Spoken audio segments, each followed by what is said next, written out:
All right, 1 week into no school. This is a scary, scary thing. My kids' school closed down a week ago. The kids have been in the office most of that time. We've set up an extra office for all my employees' children. My kids have been there as well. So in that office, we've got computers set up. We've got a TV set up so they can work on schoolwork. There's a desk and a table. They can work on schoolwork. They can watch TV. They can go on the internet and hopefully do schoolwork related stuff. It is a freaking miracle that after 1 week, my kids still live. I got to tell you, they talk about, teachers make too much, teachers don't make enough. This week is over. Man, my kids' teachers are saints. Saints. Love them very much. Now, my kids also go to Catholic school. So they go to a private school. Teachers are fantastic. We've gotten contacted by a couple of their teachers, just make sure that the kids understood the lessons, everything that was going on. Because despite school being out, Catholic schools send the work home. It's disinformation for the Catholic school kids. It does make things a little bit more stressful for me, for the parent. So what I want to talk about today is some of the things that people are doing to adapt to what is likely going to be our new reality for a while. The first thing is Missouri, the ridiculous Senate bill and the state wanting to take away telemedicine for Missouri medical marijuana patients in getting their cards. Right now, this emergency clarifies exactly how stupid that is. We don't want to take some of our sickest and weakest people. We don't want to take people who are at high risk because of the other illnesses they have and force them to tromp down through the city or wherever you are in the state of Missouri to go to a doctor's office, sit in the waiting room, wait for your chance to go see the doctor. When you could sit in your living room looking at your tablet and have a teleconference with the doctor or with your cell phone. It makes no sense to encourage telemedicine for other conditions and then say,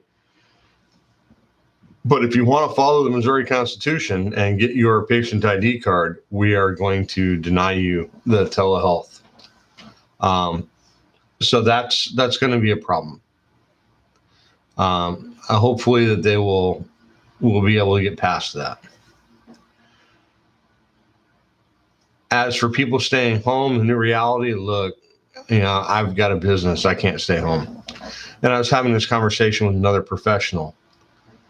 And we were discussing getting tested.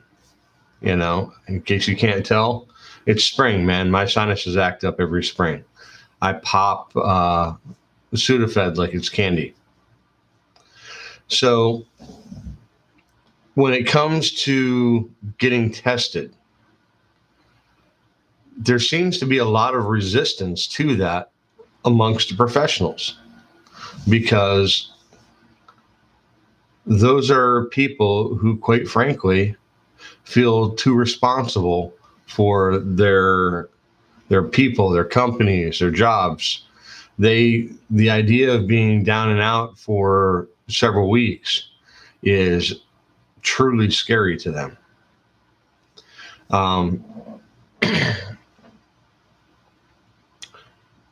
And there isn't an answer for that. There just isn't, because we are not, as a society, able to hit the pause that they're talking about. I'm a landlord. If my tenants don't pay rent, I have a problem paying my mortgages.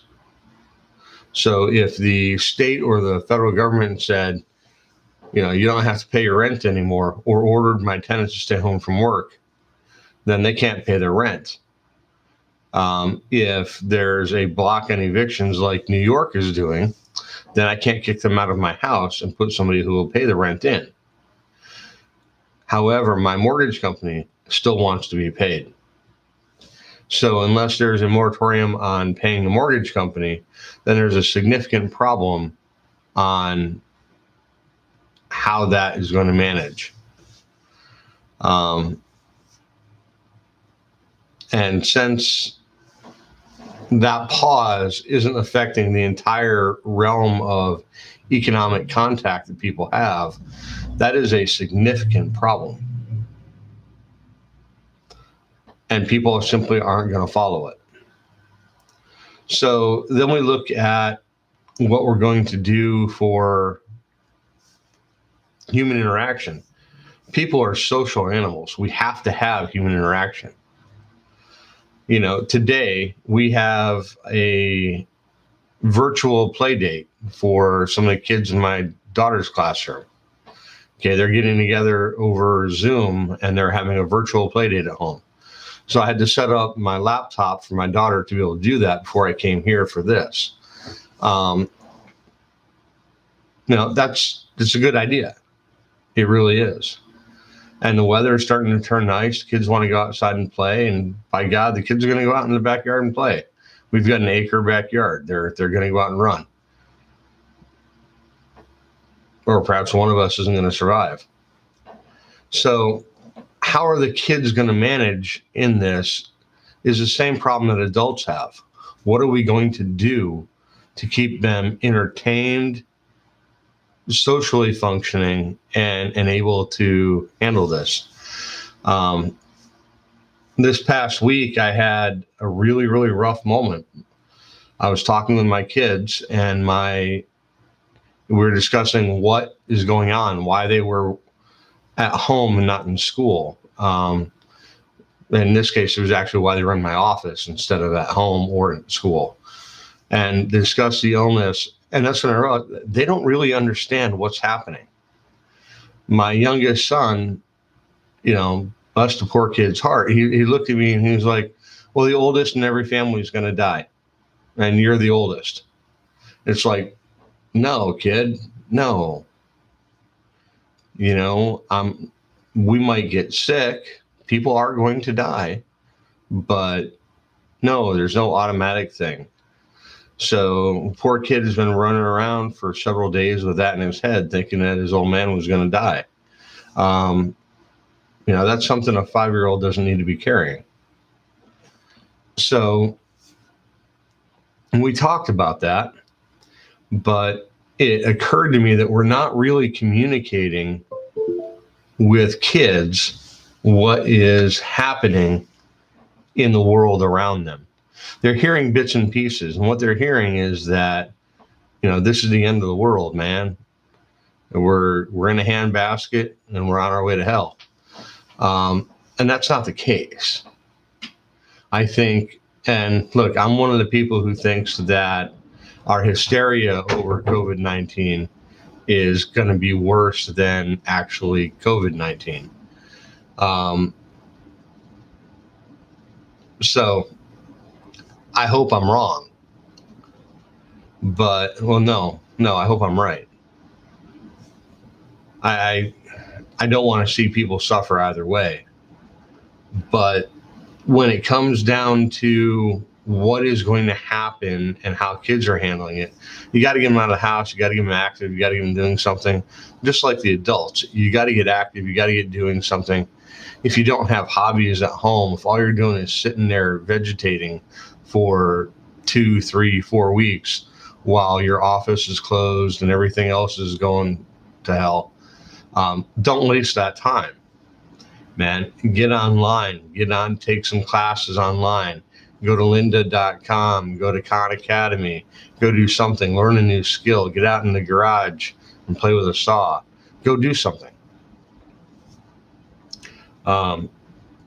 Business, law has been a little slow for the past week. I expect it's going to get really, really busy soon. I represent, one of my clients is the First Circuit Juvenile Office, which means that I'm involved when a child has to be taken into care for child abuse or if something like that happens, because I represent the juvenile office.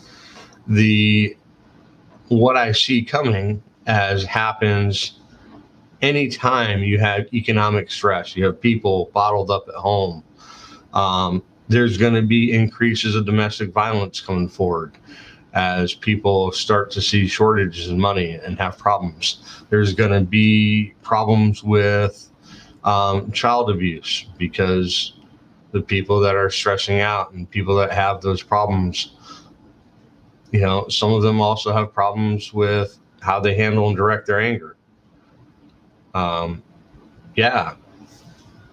Just had a post comment. My daughter is devastated. It's her senior year, last prom, and there's no graduation at this point.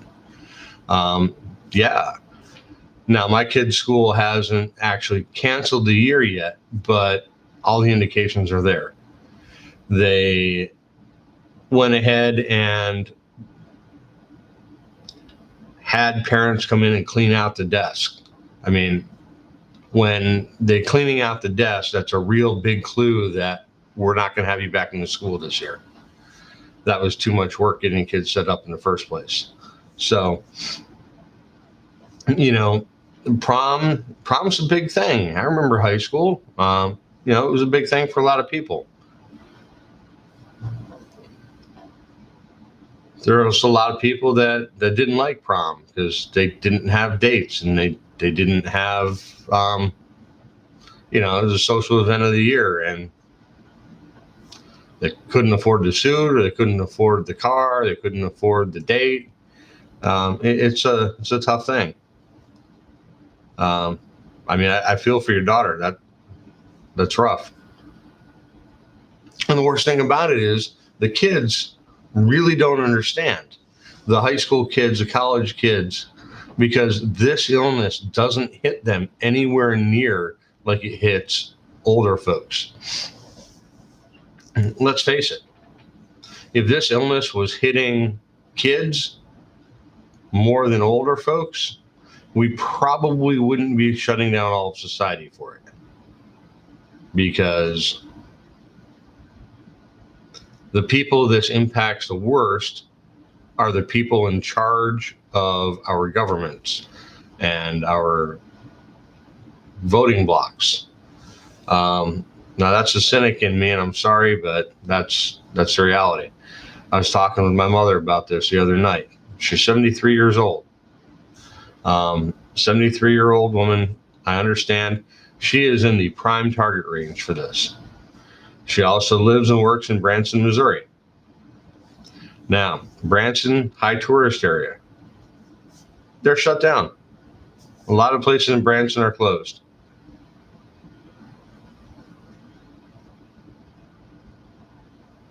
And that's one of the horrible things. And yeah, mind better. Look, kids do want to hang out. They want to hang out. They want to go do something. They want to see their friends, and that's a hard thing at this point. The idea that this is conveyed from person to person and then will impact the older people that you have contact with is concerning. And the numbers and the exponential growth we're seeing is horrible. The courts are shut down right now, only for emergencies, only for constitutional rights, juvenile cases, and orders of protection. So there are things that simply are not happening until April 3rd. We've had to reschedule a lot. The next problem with that is once we have these rescheduled, what happens when they shut it down in April? Now, a lot of people think of the courts as a kind of a non-essential thing. I mean, we can put off letting you sue McDonald's over a cup of coffee for a couple of weeks, right? Well, not necessarily. there are a lot of timelines that your constitutional rights are based on. I mean, you have to do X. If you sit on your rights, you lose them. So in civil cases, you have timelines to do things.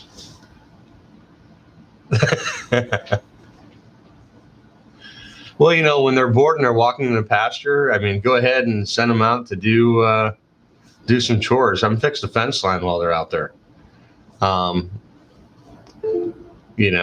one of the running gags in my house is every time my kids say they're bored, I give them a job to do. They keep themselves more entertained. But I mean, personally, it's been a slower week at the office. We've done things here. I went home. I built a new coffee table. Yeah, right. I understand. We built a new coffee table. We fixed some lighting at the house.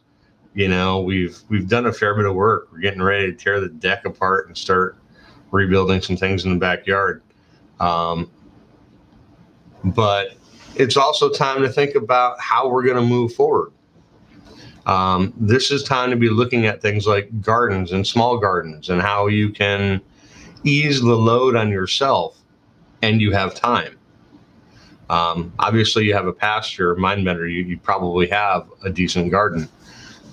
I live in it's a small town. It's not a city, but I was about to say a city. We haven't had a garden in years, but we're putting together the garden. One of the things that's going to get people through this is going to be the victory gardens, flashback to World War II. It's going to be that all-out effort. Even if there are things that we grow that we don't eat, maybe we can give them to a neighbor, give them to somebody else, barter them, trade them, just give them to somebody who doesn't have any food. I'd like to think that this is going to bring out the best of us as well as the worst of us, because the worst of us is going to come out as well. You're going to see tick-ups in crime. I got to tell you, people that don't have food at home are going to do what they have to do. Nobody is going to look at their kid and say, I'm sorry, you can't eat today. They're going to do what they have to do to find some to feed their kids. Not everybody is fortunate enough to have filled a pantry and planned like that. Yep. Plot out the garden and get it bigger. And that's something you probably ought to do. Look, if you've got the ability to plant a garden today, do it. Even if all you're doing is putting out containers of plants. 5-gallon bucket at Menards. Just bought some. They're like $3. Okay, $3 5-gallon bucket. Drill some holes in the bottom for drainage. Put some dirt in it. Plant some seed potatoes, and in 3 months you'll have some potatoes. Not a lot. I mean, it's only a 5-gallon bucket, but you'll have 3-4 pounds of potatoes in that bucket. You can do the same thing with vegetables or spices, and it depends on how much space you have. I think that it's important that we do what we can with what we have, and we should. Now, I posted a short video and mentioned what we're doing in my office. Anybody in my office doesn't feel comfortable coming to work. We're paying them. They can go home. They can stay home if they want. That's fine. If they're sick, I want them to stay home. Go to the doctor, get taken care of. And I realize at this point that if they're sick, it still is probably not COVID-19. In Missouri, I don't even know what the current case count is. I should probably check.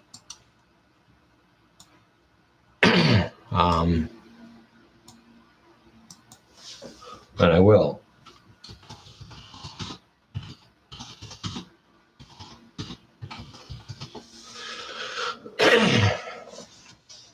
So, you just heard me, that very light cough. Oh my God. I don't have COVID-19, but like a lot of professionals, I would not want to go get tested because it's a scary freaking thing to think that you're going to be shutting yourself and all your people down for a month.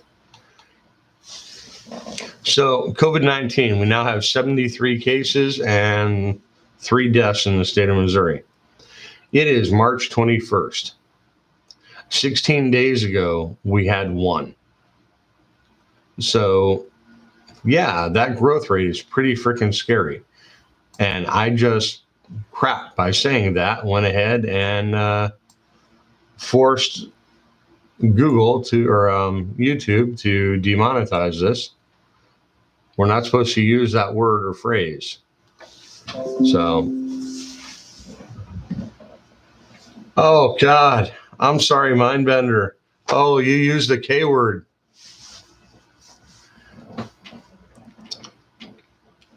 Oh, I hope I don't lose a viewer now, because with my smart ass comments about Kansas. I have a friend, a good friend that lives in Kansas, and one of the attorneys I worked with when I was in law school and got started was a graduate of KU. And she overcame that deficiency quite well, is a very successful attorney.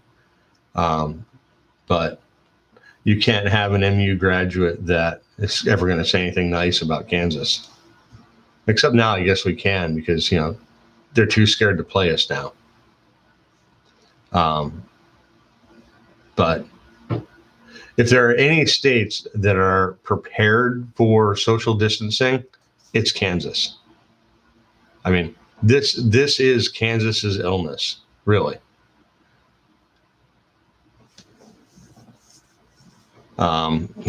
We say the same things about Missouri. I bet you guys do. So, look, when it comes down to how we're going to handle things and move forward, legally, can they order you to quarantine? Yes, they can. Can the feds order you to quarantine? That's actually a different question. It's a unique question, because the feds will have that authority when you're coming in the border. But it's a question as to whether or not the feds have the authority once you're in the country, or if it would have to go through the state. Realistically, most states will order it. Kansas will do a lot about that. Missouri, on the other hand, our governor seems to be reticent to issue any kind of declarations. I have to turn this light up a little bit. Our governor seems reticent to issue any kind of declarations and take those formal steps to protect our state. Now, I got to tell you, I feel weird because I shaved, and my kids are all paranoid. They were sitting there, and there was a CDC report that you should shave your beard to avoid getting COVID-19. And there we go. There's the YouTube demonetization word again. And my kids freaked out and said, "You have to shave your beard." So I did. And it feels really, really weird, and I look weird. I don't even recognize myself on the screen. It's been a long time since the chin's been hairless.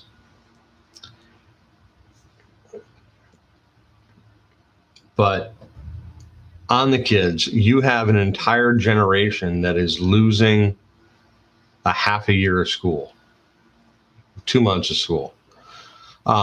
They're losing a significant portion of this year. Graduating seniors, the not having the prom, not having the graduations, that's an impact. There's also the final year's grades. There are students that need their grade improvement to get into college. I think we're going to see a real change in our society coming out. I think we're going to be a far more networked, computer-based society than we were when we started. Education will be delivered via internet. A lot of things are going to be delivered virtually. One of the things that we're looking at is delivering legal services virtually, moving more towards a virtual law firm. And it's something we have to do, because otherwise, look, I'm a litigator, man. I make my money by going to court and fighting. If we're not fighting in court, I'm not really working as much. And, we've got a big building. I've got all the staff, the other attorneys to pay for. That adds up. And right now, I'm seeing a recession coming, and it's going to make that very difficult. I truly hope that it's not the case, but I think it's going to be unavoidable. Yeah, finals, get some grades up. My 11-year-old is just like, I don't have to do math anymore. So I think we're going to start hiding the Wi-Fi password in the math equation. Do your homework, and we'll give you the parts of the equation that you can solve, and then you can go online. That's actually a really good idea. I might have to see how we can do that. So the essence of what I've been talking about is you've got to communicate with your family. You've got to communicate with your kids. Yeah, good luck. No kidding. Like today, I'll tell you, we are very, very big into scouting. Okay. I was a Boy Scout when I was a kid. All of my 3 kids here are in Scouts. And Scouting is doing a major push to deliver merit badges and Scout-related content online to keep our Scouts doing something and moving forward during this. So, and I volunteered to be a merit badge counselor as well, assistant Scout master with our troop, and former den leader, former, because the last group of kids that I brought up through Cub Scouts just crossed over in the Boy Scouts. But, we're heavily involved with the Cub Scout pack and the Scout troop. Now, there will be a lot of content delivered to those Scouts online during this. And I see some changes there that are going to be very good. There's a lot of good stuff on YouTube, on the internet, that both kids and adults can learn from. There's a lot of crap there too. So, you got to learn how to distinguish between them. But Scouting is moving to deliver merit badges online. They're moving to deliver that content and education online for Scouts. If your children have not been involved in Scouts and want to check it out, please do so. bsa.org, and check out the online content too. There's a lot that's going to be useful. If your kids are in Cub Scouts, there will be a special Cub Scout patch that's going to be issued April 1st to 30th. Activities online every day for your Cub Scouts. Please do them. It's not just about keeping them active and educated. It's about a level of normalcy. Our kids do schoolwork every day, same time that they would be in school. Keeping that normalcy up for them. Obviously, some things we're not doing. We're not going to jujitsu because, probably with an illness that's transferred by contact and, spittle and bodily fluids, maybe rolling around on the mat wrestling is not what we should be doing. I hate to say it because I love our jiu-jitsu studio and I love the instructors there. Twyla is phenomenal with the kids, and I feel really bad for them because their business is going to take a real, real hard hit. So I'm going to wind this down over these next 10 seconds. Thank you very much. Please hit like. If it's your first time visiting us, subscribe. We will have some more regularly scripted shot videos being posted soon. Quite frankly, I've been at a loss on whether I should focus on more general law topics and interesting news, or focus it down and stay more with the medical marijuana and those issues that are facing the medical marijuana community, not just in Missouri, but in the broader nation. And either way is probably a good one, but give us a comment and let us know what you think. And thank you very much for watching, and we'll be talking to you soon. Lesson learned. Yeah, clean my own food, grow my own food. Yes. I always had a garden growing up. Although I'm 48 years old and I have never been hunting in my life, which makes me a true anomaly here in Missouri.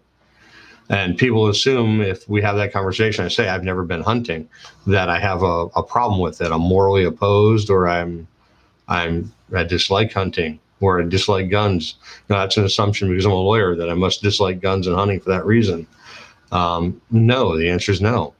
I'm a competitive marksman. I compete in firearm events. I have to tell you, I've only ever been like 2 shooting competitions I didn't medal. It's just something that my pop was very anti-firearm.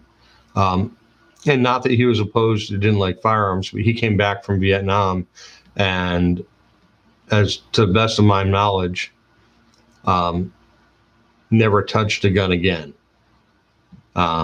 He retired out of the Coast Guard after serving Vietnam in the Navy. And yeah, I don't think he ever touched a gun again after he came home. He spent the rest of his career in a job where he was saving lives as opposed to taking them. It really, really affected my pop, and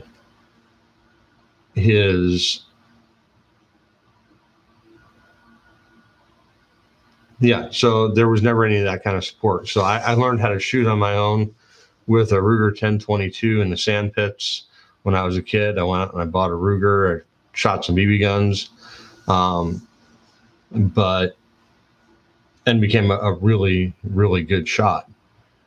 Then when I joined the Army, I qualified expert with every weapon systems I touched, from the M9, the 1911, through the M16, and up through tank weapons. And then when I got out, I've competed and medal in almost every event that I've gone to. But that is, I'm not anti-gun. I've never been hunting. No reason. I think now there's probably more hesitancy because, I don't really want to be the 48 guy in a hunter's education class with 13-year-olds. But that's for another day. Thank you for watching. We're going to go ahead and end the live stream. It's good chatting with you, Mindbender. I appreciate the comments. And I won't even make a smart ass Kansas comment. Because, quite frankly, you guys are handling this current emergency better than most. So we'll be talking to you all soon. Thanks. Bye.